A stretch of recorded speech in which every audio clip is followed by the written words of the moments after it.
तृतीय अध्याय श्लोक संख्या 27 श्लोक संख्या कर रहे थे। श्लोक उच्चारण करते हैं। प्रकृति क्रियमाणानि गुणे कर्माणि सर्वशै अहंकार विमूढ़ात्मा कर्ता हमिति मन्यते। तो इसका अनुवाद ये है कि अर्जुन को कह रहे हैं, प्रभु सभी प्रकार के कर्म प्रकृति के गुणों द्वारा किए जाते हैं, परंतु अहंकार से मोहित चित्त वाला व्यक्ति ऐसा मान लेता है कि मैं करता हूं। इसका अर्थ क्या है, इसको समझना पड़ेगा कि माया के 3 गुण हैं, सतोगुण, तमोगुण और रजोगुण। 3 गुणों से युक्त होकर के बद्ध जीव संसार में आते हैं।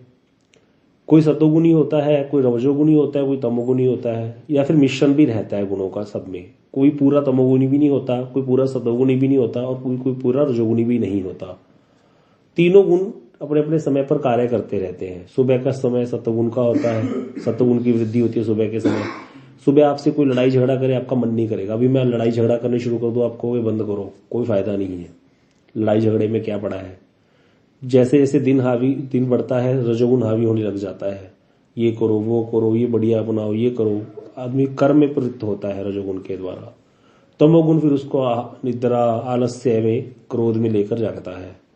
तो इस तरह से भगवान कह रहे हैं कि कर्म जो है, प्रकृति के जो गुण है वो गुणों द्वारा कार्य हो रहे हैं। कर्म जो हो रहा है वो गुणों के कारण हो रहा है। 3 गुण है ना माया के, उसके कारण कर्म कर रहा है जीव।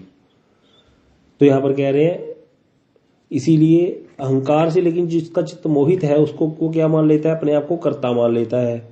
मतलब कहने का क्या हुआ यहाँ पर कि जीव तो करता है ही नहीं। अब यहाँ पर कई तरह के प्रश्न है। अब पहले इसका भावानुवाद पढ़ते हैं विश्वशपतिपाद जी की टीका। अच्छा, यदि विद्वान को भी कर्म करना पड़ता है, अर्जुन को पहले भगवान कह रहे हैं ना कि भाई जो ज्ञानी है वो बुद्धि में भेद पैदा नहीं करेगा, ज्ञानी भी कर्म का उपदेश देगा, कर्म करके दिखाएगा, अनासक्त भाव से कर्म करके दिखाएगा बस। और कर्मी को भी इसका उपदेश देगा, उसको ज्ञान में सीधा ला नहीं सकता कोई ज्ञानी जो है वो लाए ना, क्योंकि इससे उसका कर्म में अधिकार है वो भी चला जाएगा। अगर बुद्धि में भेद डाल दिया, ज्ञान के लिए चित्त की शुद्धि चाहिए, वो है नहीं, इसीलिए वो फिर ना कर्मी रहेगा ना ज्ञानी रहेगा, वो बहुत दिक्कत हो जाएगी। तो आगे भगवान कह रहे हैं कि विद्वान को भी कर्म करना पड़ता है। ये बात बोली थी, विद्वान पुरुष भी कर्म करते हैं, मैं भी कर्म करता हूं। भगवान ने कहा तुम भी इसीलिए एग्जाम्पल सेट करो, सब कुछ जानते हुए भी कर्म करो। तो यहाँ पर कह रहे हैं अच्छा, यदि विद्वान को भी कर्म करना पड़ता है तो विद्वान और अविद्वान में अंतर क्या है, फिर क्या अंतर है। तो इसके लिए इसी आशंका कर प्रकृति इत्यादि 2 श्लोकों के द्वारा उनका अंतर दिखाया जा रहा है। अर्थात अविद्वान व्यक्ति क्या होता है, प्रकृति के गुणों के द्वारा कार्यशील इंद्रियों के द्वारा किए जा रहे कर्मों को, सभी कर्मों को स्वयं के द्वारा किया हुआ मानते हैं। मतलब जिसको यह नहीं पता कि मैं शरीर नहीं हूं, आत्मा हूं, यह नहीं पता, जिसको ये लगता है कि मैं शरीर हूं, वो अविद्वान है। वो कार्य तो कर रहा है प्रकृति के गुणों के द्वारा चालित होकर के, रजोगुणी है तो रजोगुण के कारण कार्य कर रहा है, लेकिन वो अपने आप को कर्ता मान लेता है, इसीलिए फंस जाता है। अब यहां पर इस श्लोक को समझना पड़ेगा।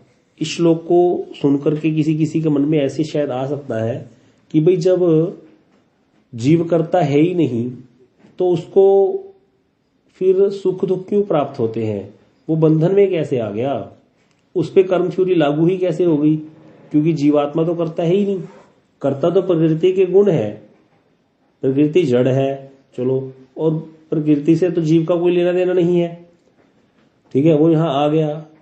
इसको मैंने ऐसे प्रश्न किया था बाबा से कि देखिए एक व्यक्ति है उसको जेल की कटहरे में खड़ा कर दिया, कोर्ट के कटहरे में खड़ा कर दिया, और उस पर बहुत सारे आरोप आ गए कि इसने अमुक व्यक्ति को मारा, इसने उस दिन इतने जो है लोगों को ठगी करी, कपट किया, पैसे खा गया लोगों के, ऐसे ऐसे करके किया।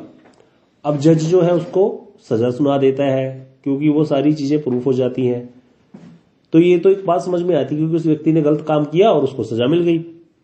लेकिन मैंने कहा बाबा, जो भगवान है वो कौन से वाले जज हैं, वो जो जज कुर्सी पे बैठा है, जिस व्यक्ति पर आरोप लगाए जा रहे हैं उस व्यक्ति ने कुछ भी किया नहीं है, लेकिन क्योंकि उसके आरोप प्रूफ हो रहे हैं, जो इस संसार का जज है वो उसको सजा देने के लिए विवश सबूतों और गवाहों को मद्देनजर रखते हुए ये अदालत इस नतीजे पर पहुंची। ऐसा हमने फिल्मों में देखा है, पता नहीं सच में बोलते होंगे कि नहीं बोलते होंगे, ये तो मनीष प्रभु बताएंगे।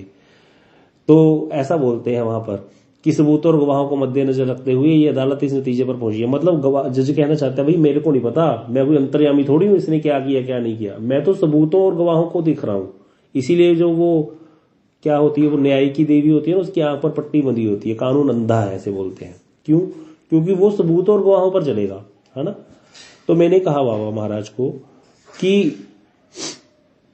जो भगवान है वो तो वो वाले जज नहीं है ना, जड़ जज नहीं है, वो तो चिन्मय जज है। मतलब वो तो जानते हैं सब कुछ। जब जानते हैं, क्या जानते हैं कि जीव ने तो कुछ किया ही नहीं, जीव तो करता है ही नहीं, है ना, जीव तो करता है ही नहीं, प्रकृति के जो गुण है वही कार्य कर रहे हैं, फिर उसको सजा क्यों मिलती है? कोई इसका उत्तर दे सकता है?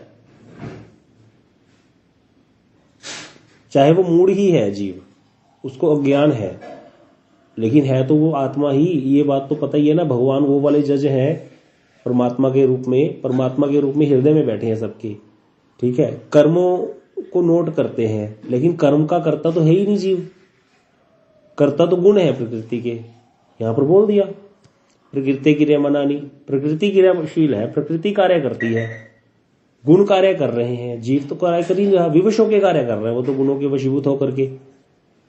तो इसमें दोष क्या है जीवात्मा का? यही बात पर ज्ञानी लोग बोलते हैं कि तुम तो कुछ है ही नहीं, तुमने कुछ किया ही नहीं, आत्मा तो जो है लिप्त हो ही नहीं सकती, आत्मा तो चिन्मय है। तो कोई इसका उत्तर दे सकता है? समझ में आया प्रश्न? हाँ जी डॉक्टर अच्युत बताइए।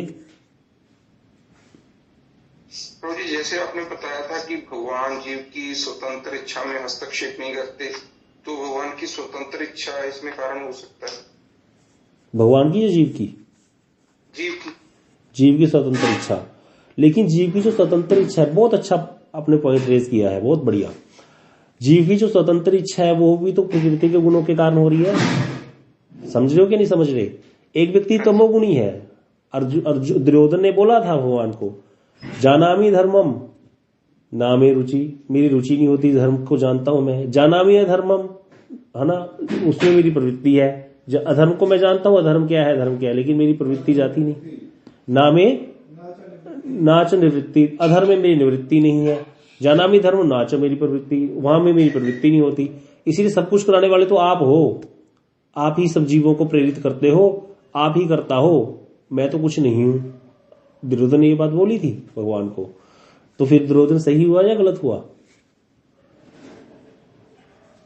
ये भी हुआ गलत भी हुआ, क्योंकि भगवान हमको एनर्जी देते हैं, सही और गलत हमको करना है। भगवान एनर्जी देते, सही भी जैसा स्वभाव है वैसा ही भगवान की सेवा में लगाना चाहिए। वो छोड़ो, बहुत सेवा में लगाने वाली बात। हाँ जी, जीव अपने आप को शरीर मान के काम कर रहा है, आत्मा नहीं मानता। थोड़ा सा पहुंच गए हो। हाँ जी हाँ जी। तो इसीलिए क्या हो रहा है, जो व्यक्ति अनासक्त होकर कार्य करता है उसको छोड़ो, अनासक्त होकर जो कार्य करता है उसको छोड़ो। हम तो मूढ़ व्यक्तियों की बात कर रहे हैं। मूढ़ व्यक्ति बेचारा वो तो मूढ़ है ना, वो तो फंस गया। लेकिन यहाँ इस श्लोक में कह दिया चाहे फंसा ही हुआ है, लेकिन कार्य तो गुण ही कर रहे हैं, प्रकृति के व्यक्ति नहीं कर रहा, वो तो गुणों के वशीभूत होकर के कार्य कर रहा है। तो अगर हम कर्म करके भगवान को सौंप देंगे वो एक अलग बात है, वो तो निकलने का तरीका है, वो सही है, वो आप जो कह रहे हो कि हाँ। व्यक्ति प्रकृति के नियमों का के अनुसार कार्य करता है, वो अपने आप को आत्मा नहीं मानता है। बस ये जो बोला ना राधा रमन प्रभु जी ने, हरे कृष्णा, जो राधा रमन प्रभु जी ने बोला, बस जो ये मान बैठा है ना अपने आप को शरीर, आत्मा नहीं मानता, जो अनु दीदी ने बताया वही वाला कारण है। बस हमने अपने आप को शरीर मान लिया, ये मानना ही हमारा फंसने का कारण बन गया। बस इतना सा मानना, इस मानने के कारण, शरीर मानने के कारण हमारे अंदर भोग बुद्धि आई है। अगर हमें ये पता चल जाए कि मैं आत्मा हूं, हम अभी आपको कि हमें पता तो चल गया मैं आत्मा हूं, पता चलने पर भी नहीं पता चला, सब लोग म्यूट कर लो। तो इसीलिए यहां पर ये समझने वाली बात है। बाबा ने यही बोला था कि तुम जो कह रहे हो मैं समझ रहा हूं तुम क्या कह रहे हो। तुम ये कहना चाहते हो कि भी भगवान को तो पता है कि मैंने कुछ नहीं किया, वही वो तो भगवान को पता ही है, लेकिन वो भगवान को पता है। गुरुदेव ने इसको और अच्छे से स्पष्ट किया है। परमात्मा को नहीं पता। भगवान की 3 प्रतीतियां हैं। कौन कौन सी? ब्रह्म, परमात्मा और भगवान। ब्रह्म जो है वो एक दीपक के प्रकाश की तरह है। परमात्मा जो है दीपक के प्रकाश में आप गलत वस्तु पढ़ो, गलत किताब पढ़ो, बैठ के गीता पढ़ो, दीपक का प्रकाश तो आपको प्रकाशित कर देगा, सब कुछ दिखाना शुरू करा देगा। आप उसमें गंदी किताब पढ़ो या अच्छी किताब पढ़ो, दीपक का प्रकाश आपको टोकने वाला नहीं है। लेकिन भगवान जो है वो माता पिता की तरह है, वो आपके टोका टोकी भी करेंगे। इसीलिए भक्ति का संबंध भगवान से है, ज्ञान का संबंध परमात्मा से है। ठीक है, इस तरह से रहेगा ये। अब जब ये वाली बात आती है तो वहां पर परमात्मा कार्य कर रहे हैं। परमात्मा सबके हृदय में बैठे हैं, वो किसी को टोका टोकी नहीं करते। भगवान ही परमात्मा के रूप में सबके हृदय में विराजमान है, उनका परमात्मा वाला रूप। परमात्मा जो है वो क्या है? सत्य और चित्तमयी है, वो ज्ञानमयी है और उसकी सत्ता भी है, अंगुष्ठ के आकार की उसकी सत्ता भी है, परमात्मा की हृदय में बैठे हैं जो। लेकिन जो भगवान है वो सच्चिदानंद है, सत्य चित्त और आनंदमयी है। भगवान जो है एक ही तत्व, उसकी प्रतीतियां 3 हैं। तो जब तो आएगी भगवान की बात, तो भगवान तो जीव की स्वतंत्र इच्छा में हस्तक्षेप नहीं करते, वो नियम है भगवान ने एक बना रखा। लेकिन अगर कोई जीव थोड़ा सा भी झूठ मूठ का भी कह दे कि प्रभु मैं तेरा हूं, मुझको अपना लो, तो भगवान थोड़ा उस पर कृपा करके गुरु वैष्णव से उसको मिला देते हैं और उसका बाहर निकलने का सिस्टम बना देते हैं। लेकिन परमात्मा के रूप में तो सबके हृदय में भगवान बैठे हैं, फिर भी कोई भी कभी भक्ति में नहीं लग पाता। जबकि परमात्मा के रूप में तो सबके हृदय में बैठे हैं और देख रहे हैं कैसी दुर्दशा है इस जीव की, लेकिन वो नहीं बढ़ पाता आगे। जब तक सुकृतियां ना हो या वो अपने आप से चेष्टा ना करे या साधु संग ना करे तो कोई भी आगे बढ़ नहीं सकता। तो इसीलिए जो आप लोगों ने बात कही, डॉक्टर अच्युत आपने क्या बताया था? स्वतंत्र इच्छा। हाँ, स्वतंत्र इच्छा। स्वतंत्र इच्छा में हस्तक्षेप नहीं करते भगवान, है ना। वो परमात्मा भी नहीं करते, भगवान भी नहीं करते, वो एक ही नियम है भगवान का सब जगह। लेकिन जब स्वतंत्र इच्छा में हस्तक्षेप नहीं करते, अब बद्ध जीव की स्वतंत्र इच्छा क्या हो गई? क्योंकि उसने अपने आप को शरीर मान लिया, जो राधा रमन प्रभु जी ने बताया, शरीर मानने के कारण सारे कर्म होने लग गए। जैसे ही शरीर मान लिया, भोग वृत्ति आ गई, भोग की इच्छा हो गई, भोग की इच्छा हो गई तो संसारी हो गया, संसार में आ गया, अब प्रकृति के गुणों में लिप्त हो गया, लिप्त होकर के कार्य करने लगा। कार्य जबकि प्रकृति के गुण ही कर रहे हैं, लेकिन उसको ही आएगा, उसके नाम पर ही आएंगे सारे, पर्ची उसकी ही कटेगी उस व्यक्ति की, क्योंकि उसने शरीर में आसक्त होकर के कार्य किए हैं। तो ये जो सारी थ्योरी है ना, जो भी हम पढ़ रहे हैं, कर्म मुक्ति का मार्ग, ये भी आसान नहीं है। भक्ति का मार्ग तो आसान है। क्यों मार्ग आसान है भक्ति का? जो सद्य मुक्ति का मार्ग है, जहां पर सीधा भगवान का भजन करने लग गए, वहां पर क्या होता है? वहां पर कहीं ना कहीं स्वतंत्र इच्छा में भगवान हस्तक्षेप करते हैं। कब करते हैं? जब जीव राजी हो जाता है इस चीज के लिए, अपने आप को सरेंडर कर देता है। अर्जुन को भगवान तब तक नहीं बोले जब तक अर्जुन ने श्लोक नहीं बोला दूसरे अध्याय में, कार्पण्य दोषो उपहत स्वभाव प्रछाम्य त्वाम स्वधर्म सम्मूढ़ चेता शिष्यस्ते हम शादी माम त्वाम प्रपन्नम। वहां पर लास्ट में ही बोला ना, जो मेरे लिए कल्याणकारी हो वही निश्चित करके आप मुझे बताइए। मैं धर्म के संबंध में सम्मूढ़ हो गया हूं। बहुत कुछ बोलने के बाद अर्जुन को लगा मैं कुछ पता नहीं क्या बोले जा रहा हूं, तो भगवान ने हस्तक्षेप किया। इसी प्रकार बद्ध जीव कभी भोग नहीं त्याग कर सकता, लेकिन कभी कभी जैसे कीर्तन में भक्ति ठाकुर जी कहते हैं ना, बड़ा दुख पाई अच्छी स्वतंत्र जीवने सब दुख दूरे गेल ओ पद वरने। तो ये जो कीर्तन है, बड़ा सुंदर कीर्तन है। एखन भुजिनु प्रभु तोमार चरण अशोक अभयामृत पूर्ण सर्वक्षण। उस कीर्तन में भक्ति ठाकुर जी कहते हैं बहुत दुख पाया स्वतंत्र जीवन जी के, सारे दुख दूर हो गए, ओ पद वरने। अब आपके उन चरणों को वर्ण कर लिया मैंने, अब मेरे सारे दुख दूर हो गए। क्यों?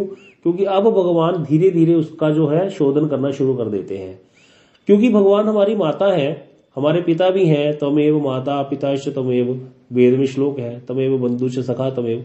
तो माता को अपने बच्चे का पता होता है, किस हिसाब से जितना हम सहन कर सकते होते हैं उस हिसाब से भगवान हमें करवाते हैं। जितना हम भक्ति में आगे बढ़ सकते होते हैं, जितना कर सकते होते हैं, उस हिसाब से हमको धीरे धीरे चेंज करवाते हैं।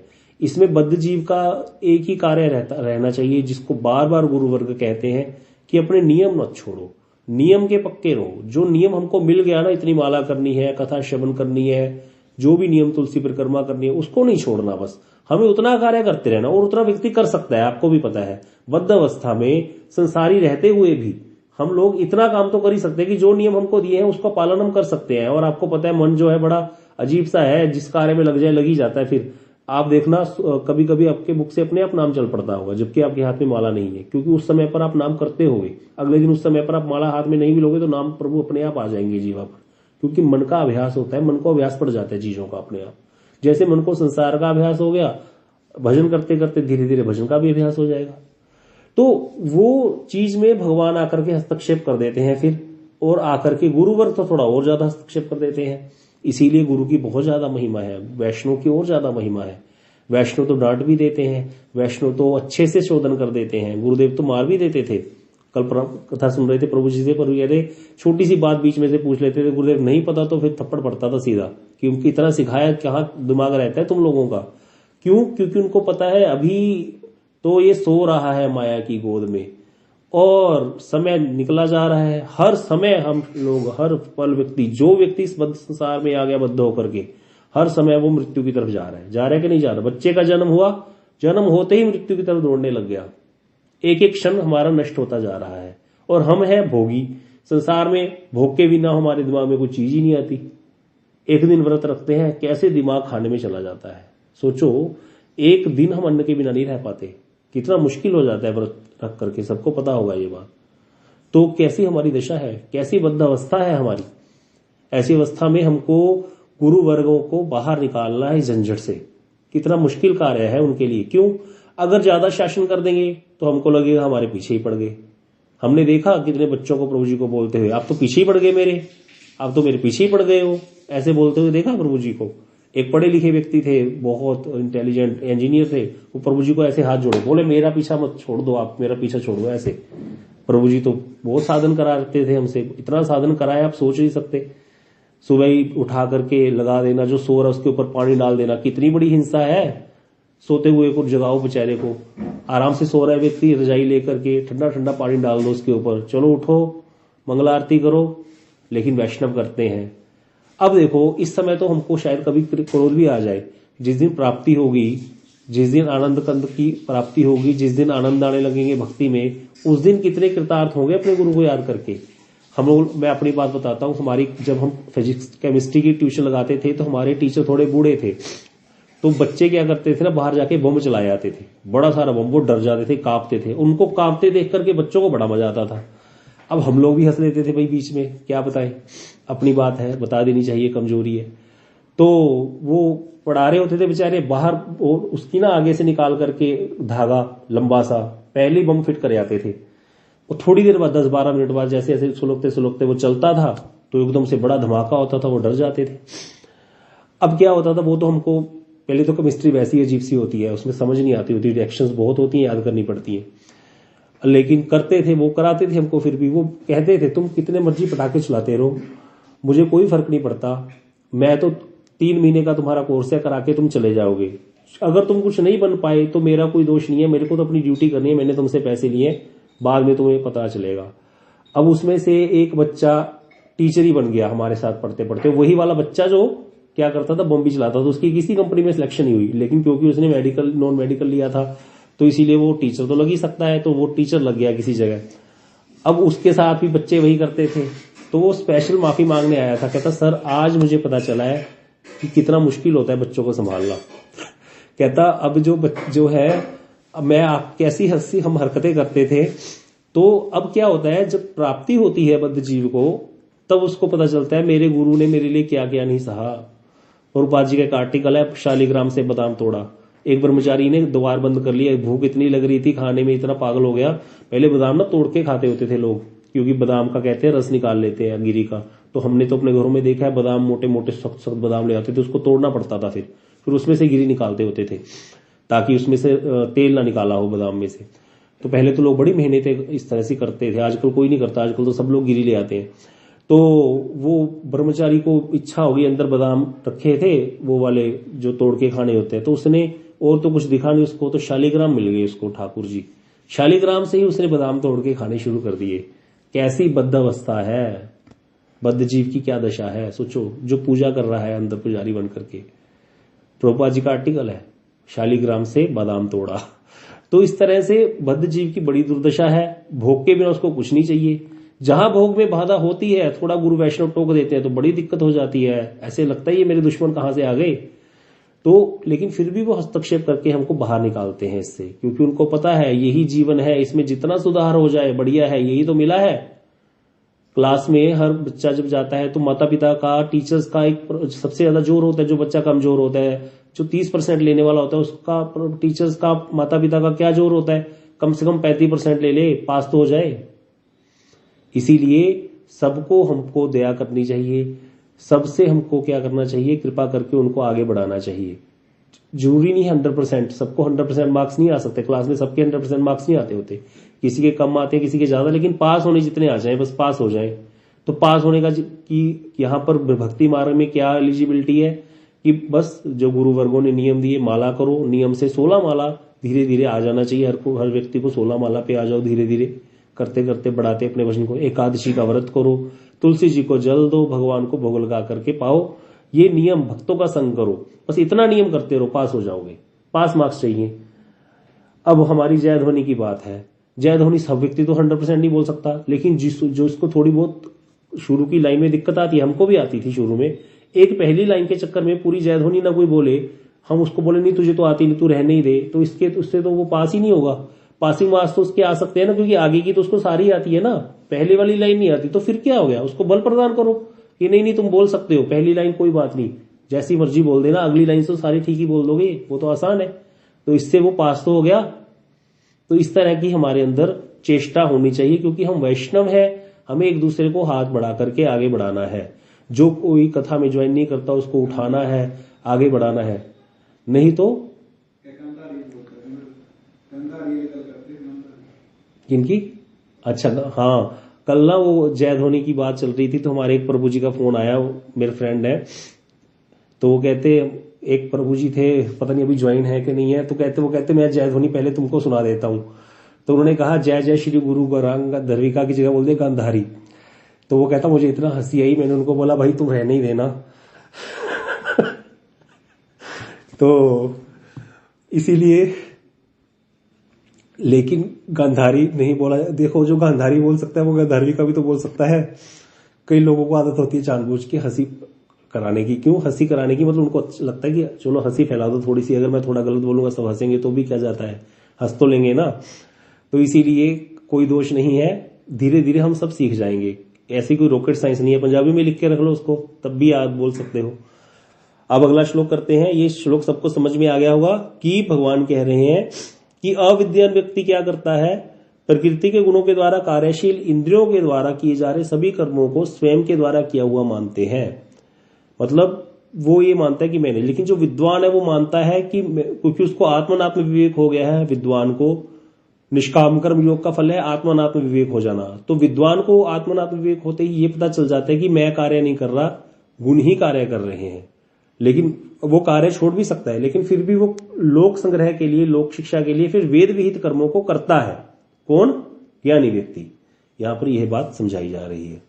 तो इसीलिए कोई इस चीज श्लोक को लेकर के एस्केपिज्म नहीं है कि हम बच जाएंगे या हम भगवान की अदालत में जाकर खड़े होकर कह देंगे मैंने तो कार्य किए ही नहीं।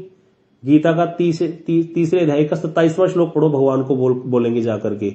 वो जो पहले ही गीता पर हाथ रखकर कसम खिलवाएगा हमसे कि मैं जो बोलूंगा सच बोलूंगा, सच के सिवा कुछ नहीं बोलूंगा, उसी समय बोल दूंगा। 3 नंबर 27 श्लोक देख लो भैया, मैंने कोई कार्य नहीं किया, प्रकृति के गुणों ने कार्य किया। प्रकृति को सजा दो, मेरे को क्यों सजा देते हो, मेरे को क्यों भेज रहे हो नीचे दोबारा?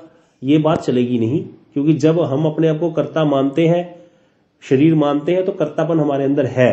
जब तक शरीर बुद्धि है, आत्मबुद्धि नहीं है, तो कर्तापन रहेगा ही रहेगा।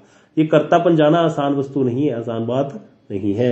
ये तो कृपा से ही जाएगा, भक्ति मार्ग में अपने आप ही चला जाएगा, अपने आप धीरे धीरे दैन्य आएगा, भक्ति जितनी बढ़ेगी और ये कर्तापन का अभिमान चला जाएगा।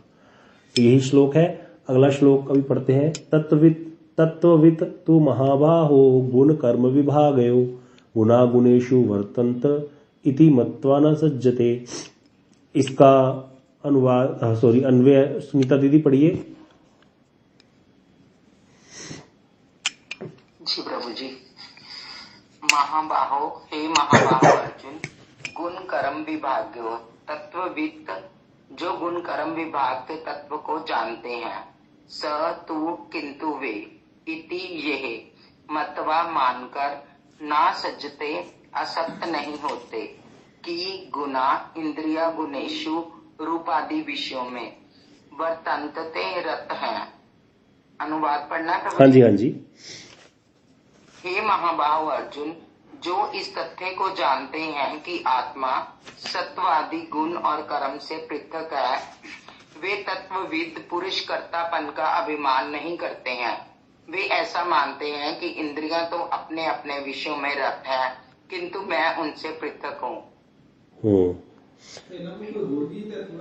हाँ, थोड़ा सा तो इसमें क्या बता रहे हैं, वही वाली बात आगे दोबारा कि आत्मा जो है वो तो, आत्मा तो गुण कोई लिप्त नहीं हो सकती, आत्मा तो सच्चिदानंदमयी है। तो आत्मा गुण और कर्म से पृथक है। गुण कितने हैं? 3, सतगुण, रजोगुण, तमोगुण। ये प्रकृति के गुण है, जड़ है, लेकिन आत्मा के गुण नहीं है ये। तो आत्मा गुणों से पृथक है। आत्मा तो सच्चिदानंदमयी है, कर्म से भी पृथक है आत्मा, गुण और कर्म दोनों से पृथक है आत्मा। तो इसीलिए तत्वविद जो है वो, जिसको आत्मनात्म विवेक हो गया है, वो कर्तापन का अभिमान करते ही नहीं, क्योंकि वो ऐसा मानते हैं कि जो इंद्रियां हैं, इंद्रिया अर्थात कितनी इंद्रियां हैं? 5 ज्ञान इंद्रियां, 5 कर्म इंद्रियां। 5 ज्ञान इंद्रियां, चक्षु है जो, अब देखने की बात कहें तो आंख का विषय है देखना, रूप का आस्वादन करना। तो वो समझते हैं इंद्रियां तो अपने अपने विषयों में रहते हैं, मतलब आंख अगर देख भी रही है तो मेरा उससे लेना देना नहीं है, वो अपने आप को उससे पृथक मानते हैं। लेकिन ये आसान नहीं है। जब तक जीव आस्वादन कर रहा है इन इंद्रियों के द्वारा, तब तक तो वो मान ही रहा है कि मैं ही हूं। लेकिन जब आस्वादन करना छोड़ दे, मतलब आत्मा में स्थित हो जाए अपनी, तब जाकर के फिर वो ज्ञानी कहलाता है। तब फिर वो इंद्रियां जो है देखने पर भी नहीं देखता, खाने पर भी खाता नहीं, सुनने पर भी सुनता नहीं, ऐसा वाला उसकी स्थिति हो जाती है। तो इस तरह से गुण कर्म के जो विभाग है, जो उनके तत्व को जानते हैं, वे तत्वविद हैं। उनमें से गुण के 3 विभाग हैं, सतगुण, तमोगुण, रजोगुण, जो भी हम चर्चा कर रहे थे। सत्वादि कार्य भेद, देवता तथा इंद्रियों के विषय समूह। इंद्रिय के विषय है कौन कौन से विषय इंद्रियों के? कोई बता सकता है? 5 ज्ञान इंद्रियों के क्या 5 विषय हैं? शब्द, रस, रूप, गंध और स्पर्श।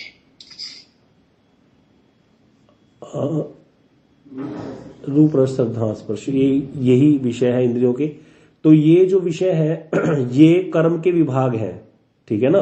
तो वो इंद्रिया जो है, इंद्रियों के विषय है, आंख का विषय है देखना, रूप है आंख का विषय, कान का विषय शब्द है, ठीक है। तो ये जो विषय है इंद्रियों के, और जो सत्वादि गुण है उसके देवता भी हैं, कार्य भी हैं उनके।